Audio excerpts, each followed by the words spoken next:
Hello बच्चों, welcome to solution of this paper Allen score. Select incorrect statement based on VBT. It does not give qualitative interpretation of the magnetic data. हाँ, ये बात ठीक है, magnetic data के बारे में आज सच कोई क्वालिटेटिव इंटरप्रिटेशन नहीं देता कि कोई पैरा या डायमैग्नेटिक होगा या नहीं, क्योंकि स्ट्रॉन्ग वीक फील्ड लिगेंड बताता नहीं है।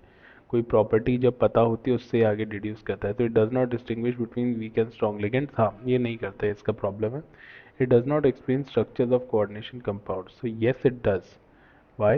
क्योंकि यार ये क्या करता है, कोऑर्डिनेशन कंपाउंड्स के स्ट्रक्चर्स आपको बताने में हेल्प करता है। और आपको पता है कि इसमें कोई आपने हाइब्रिडाइजेशन भी लिखते हो, है ना, sp3 d2 sp3 ये सब डिफाइन करता है, तो स्ट्रक्चर्स डिफाइन करेगा, है ना। तो ये इनकरेक्ट हो गया। It does not give interpretation of the stability. हाँ, ये नहीं बताता ज़्यादा स्टेबल कौन सा है, कम स्टेबल कौन सा है। तो correct answer is option C. Next, which of the following does not show geometrical isomerism. तो फर्स्ट वाला देखो, फर्स्ट वाला कैसा है, M a3b3। Yes, it shows GI। इसमें फैक भी होता है और इसमें कौन सा भी होता है, मर भी होता है। अगर आपको याद हो ये इस तरीके से, ये आपका एक तो फैक आइसोमर हो जाएगा और फिर आपका कौन सा आइसोमर होगा, मर आइसोमर होगा। तो yes it shows GI। PTNH3 = HCl2, this is DsP2 square planar. तो B option, MAABB, A trans B या MAABB। तो yes they show what, they show GI definitely. COEN2Br2 तो ये भी शो करता है, अगर आप देखो COEN2 और Br2, एक तो ये हो गया, दूसरा CONCC और N, PR और BR। ठीक है, तो ये भी शो करता है। और ZnH2NH3BrCl। हाँ, ध्यान से देखो, ये वाला जो है ना टेट्राहेड्रल है, तो MABCD। तो टेट्राहेड्रल में क्योंकि सबकी सेम रहती है डिस्टेंस, इस वजह से टेट्राहेड्रल के अंदर GI नहीं होता है। ठीक है, तो D option does not show GI। Let us go next. FeCN64 minus and FeH2O6। तो हाँ देखो, FeCN64 माइनस कैसा है, Fe+2। This is 3d6 and this is T2sp3 strong field, लेकिन तो T2G222 Ag00। तो ठीक है, हम जानते हैं Hc/λ अब्जॉर्ब्ड जो फोटोन का होता है, ये किसके बराबर है, डेल्टा नॉट के, है ना। T2G से कौन सा ट्रांजिशन होता है, Eg। तो ये वाली चीज़ होती है। अब अगर डेल्टा नॉट अलग होगा तो लैम्डा अब्सॉर्ब्ड अलग होगा एंड कलर अलग होगा। So these have different colours in dilute solution, this is true. H2 is stronger ligand than Cn for Fe+2 complex. नहीं आ रहा, ऐसा कोई एक्सेप्शन नहीं है। ठीक है ना, तो H2 is not a stronger ligand than क्या, देन Cn माइनस। तो assertion is true, reason is false, है ना, C option. Next, which of the following coordination entities are optically active? This is CrCl2 ऑक्सीलेटो।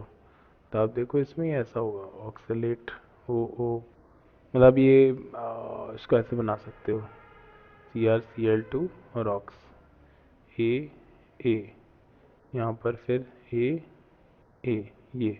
तो ये ऑप्टिकली एक्टिव है, तुम्हें पता है इसमें POS COS नहीं है, ये एक्टिव है।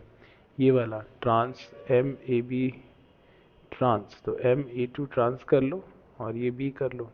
तो ये ऑप्टिकली इनएक्टिव है, क्यों, क्योंकि इसमें अगर ऐसे काटोगे तो POS मिल जाएगा। Next, MABCD। नाउ RH के साथ देखो, RH क्या होता है, न्यूट्रल है क्या, RH प्लस CORHIR। तो RH प्लस क्या होता है, हम 3D ORH। तो ये हो जाएगा आपका 4D8, ये D8 हो जाएगा। और D8 के साथ ये आपका हमेशा कैसा होता है, DsP2। एंड DsP2 इज क्या, स्क्वायर प्लेनर। ठीक है, तो ये स्क्वायर प्लेनर होता है। ठीक है, तो ये एक्टिव होगा या नहीं, ये इनएक्टिव होगा। MABCD ऐसे करोगे तो आप ये इनएक्टिव ही है, स्क्वायर प्लेनर है। और FeCO4 2 माइनस, तो Fe-2, Fe क्या होता है, 3d6 4s2, Fe माइनस तो 3d8 3d10 3d10, तो 4s और 4p, 1 2 3 4, क्या हो जाएगा ये, sp3 हो जाएगा। तो ये ऑप्टिकली इनएक्टिव होगा। मतलब इसको आप देखोगे तो एम ए ए ए ए, तो ये तो कोई कायरल ही नहीं है, तो ये वाला भी कैसा हो गया, ऑप्टिकली इनएक्टिव। तो कौन सा एक्टिव है, केवल फर्स्ट वाला इज ऑप्टिकली एक्टिव। नेक्स्ट आ जाओ, which is mononuclear and heteroleptic. Mononuclear मतलब एक ही कॉम्प्लेक्स है, और हेट्रोलेप्टिक मतलब इसमें जो लिगेंड है वो क्या होने चाहिए, अलग अलग होने चाहिए। तो ये तो होगा नहीं, ये भी नहीं होगा, ये भी नहीं होगा, यही है मोनोन्यूक्लियर एंड हेट्रोलेप्टिक। तो करेक्ट आंसर इज क्या, option D to this question. Next है the IUPAC name for the coordination compound CrH2O whole twice, है ना। तो इसको कर सकते हो, इसका क्या नाम होगा, इसका नाम होगा डाई अमीन, पहले अमीन आएगा, फिर डाई एक्वा, फिर डाई ब्रोमाइडो, है ना, और फिर क्रोमियम। क्रोमियम के ऑक्सीडेशन स्टेट, तो ये X+3 क्रोमियम 3, फिर क्या आएगा क्लोराइड बाहर, और फिर डाईहाइड्रेट, ये डाईहाइड्रेट में लिखना पड़ेगा। तो diammine diaqua bromido chromium 3 chloride 2 water, dihydrate नहीं है, तो इसमें पहले इसको देखो, डायमीन डायक्वा ब्रोमाइडो डाईब्रोमाइडो क्लोराइडो, नहीं क्लोराइडो है ना, कॉम्प्लेक्स के बाद आना चाहिए, तो ये तो नहीं होगा। डायमीन डायक्वा डायमीन नहीं, अल्फ़ाबेट फॉलो नहीं है, टेट्रा कोई गलत हो गया, यही सही है, chloride two water, D option. इसमें हाइड्रेट लिखना चाहिए था, इसने क्लोराइड टू वाटर लिख दिया। Next, using synergic bonding interactions compare the MC order. तो इसमें कैसे करोगे, तो आप जानते हो कि मेटल पे पॉजिटिव जितना ज़्यादा होगा, है ना, मेटल बैक डोनेशन उतना कम करेगा, मेटल जो CO को बैक डोनेशन होगा वो उतना कम होगा, और ये बॉन्ड ऑर्डर और कम होगा। और नेगेटिव जितना ज़्यादा होगा, ये जो तुम्हारा बॉन्ड ऑर्डर है ये ज़्यादा होगा। रीज़न भाई, ये ज़्यादा इलेक्ट्रॉन CO को डोनेट करेगा, तो MC bond order Y should be greater than X, because this is -1 this is +1, तो Y should be greater than X। तो ये डायरेक्टली आप कर पाओगे। उसके बाद, विच of the following solution has highest molar conductivity, इसको तोड़ दो, किस में, इसको तोड़ दो तो ये बनाएगा 4K++ FeCN6 4-, इसको तोड़ दोगे 3K++ FeCN6 3-, इसको तोड़ दो, इसमें प्लस, और Cl- इसको तोड़ दो, इसमें +2 तो जिसमें सबसे ज़्यादा आयन्स होंगे उसकी मोलर कंडक्टिविटी सबसे ज़्यादा होगी, तो option A is the correct answer to this question. अगला, which of the following represent CsFe। ठीक है, FeF6 3-, Fe+3, Fe+3 क्या होता है, T2G 5, है ना, 3D6 4S2, तो 3D5 T2G 2 2 1, नहीं T2G 1 1 1 EG 1 1, तो इसका डेल्टा नॉट 0 हो गया, तो इसको मैच करोगे तुम इधर, तो P का मैच 4 होना चाहिए, Q का कर लो, अब हो जाएगा NiH2O6+2, तो M1FeCO Ni 3D8, और 3D8 में T2G EG, तो 1 2 3 4 5 6 7 8, तो ये हो जाएगा 6 into -0.4 delta not plus 2 into 0.6 delta not, या -2.4 delta not plus 1.2 delta not, या -1.2 डेल्टा नॉट। तो P का 4 Q का 2, दिस इज इट, ये ऑप्शन। ठीक है, नेक्स्ट आ जाओ, select the complex which is inner orbital and paramagnetic. तो Zn+2 इज व्हाट, 3D10, तो 3D10 4s और 4p, तो ये कैसा हो जाएगा, ये हो जाएगा sp3, तो ये तो इनर ऑर्बिटल है ही नहीं, NiCO4, Ni क्या होता है 3D8 4s2, इसको करोगे तो 3D10, तो यहाँ पे क्या आ जाएगा 4s, और क्या आ जाएगा इधर 4p, तो 1 2 3 4, क्या मिलेगा sp3।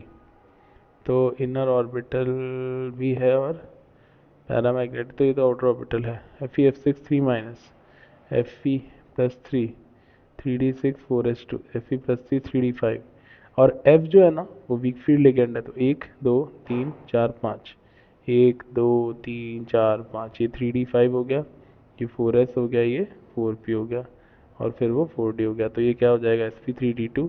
तो ये पैरामैग्नेटिक तो है पर इनो ऑर्बिटल नहीं है, यही बचता है तुम्हारा। तो प्रूफ कर इसको K3 Cr Cn6, तो क्या बनाओगे Cr Cn6 3 minus Sc Bcr3d5 4s1, 3 हटाओगे तो 3d3, 3d3 में आपका हो जाएगा T2g111 Eg00, तो इसमें लगा लो 1 2 3, ये 4 5, ये कौन सा हो गया 3D, ये कौन सा हो गया 4S, और ये कौन सा हो गया 4P, तो 1 2 3 4 5 6, तो this is D2sp3 and this is paramagnetic, तो D option is the correct answer to this question.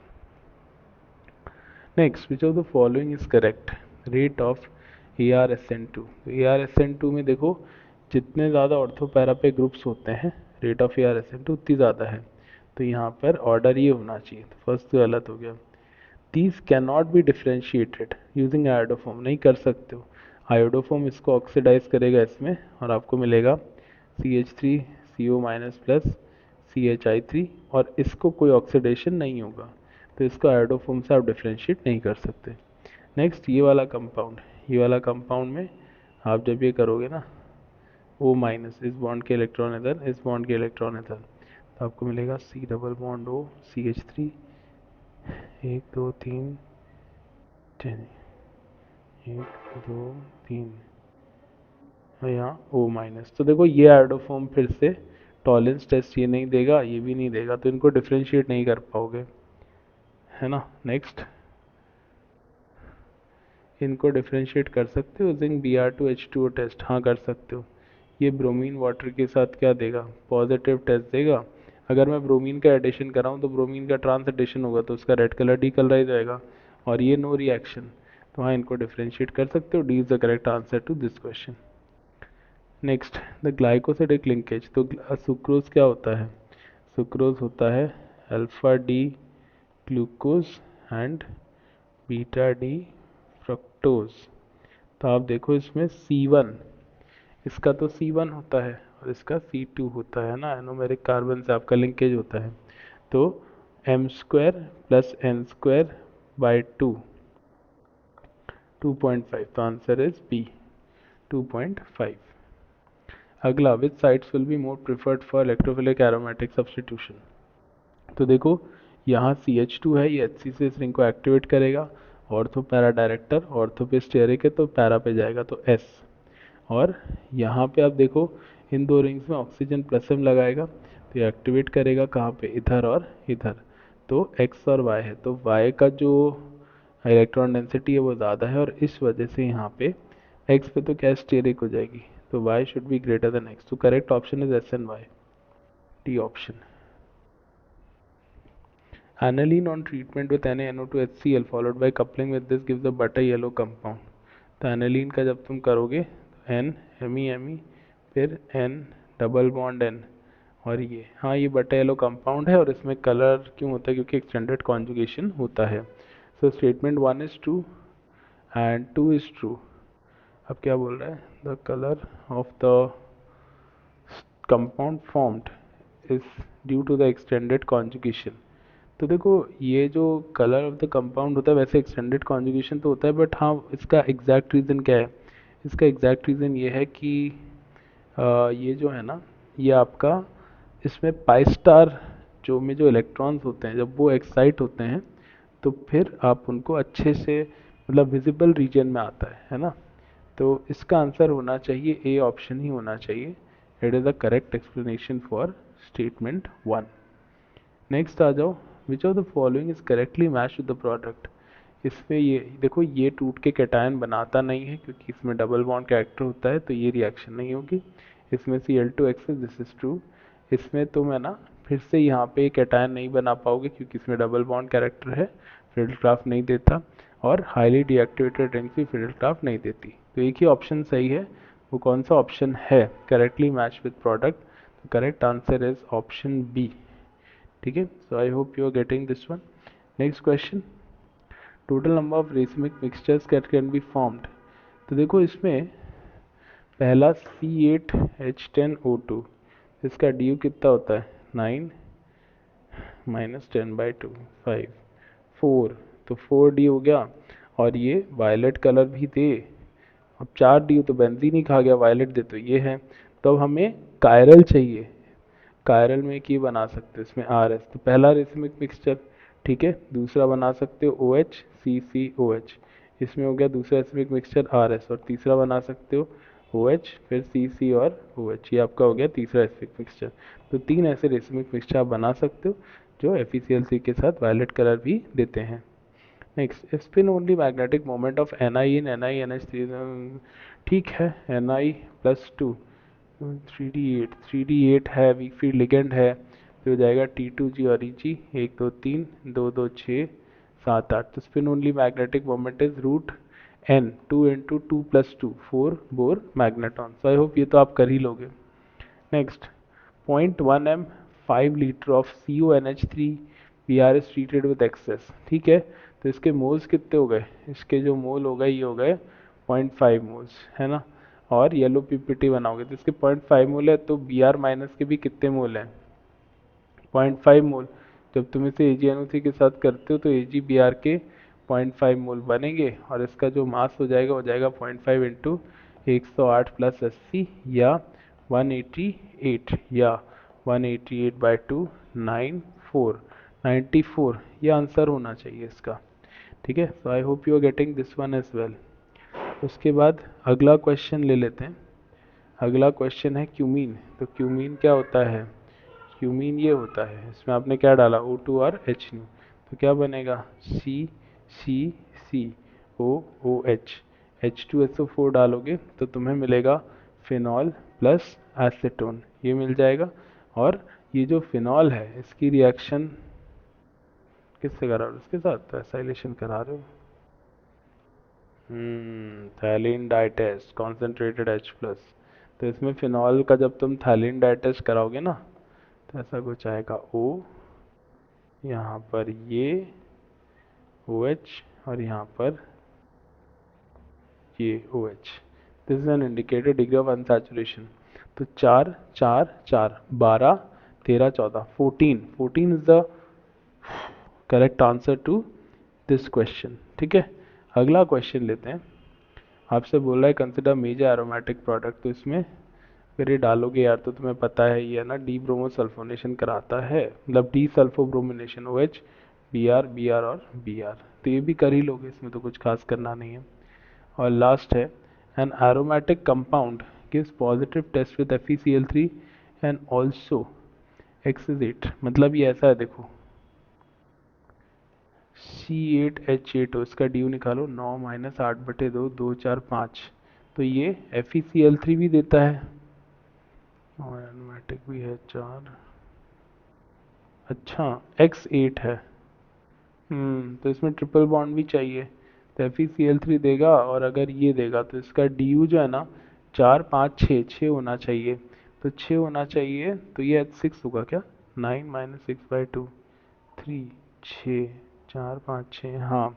तो एक्स की, क्योंकि ट्रिपल बॉन्ड तभी आएगा जब यहाँ पे आप टॉलेंस टेस्ट में वाइट पीपीटी तभी आएगा जब टर्मिनल अल्काइन हो और ये FeCl3 देगा। तो एक्स की वैल्यू अगर 8 है तो एच की वैल्यू कितनी है 6, तो 64 + 36 100 ये हो जाएगा। So I hope you got this one, ये अच्छा टेस्ट, ठीक ठाक टेस्ट था मेन से रिलेटेड। और चलो बाकी नेक्स्ट क्लास में मिलते हैं, we'll look forward to the next paper and happy problem solving, take care.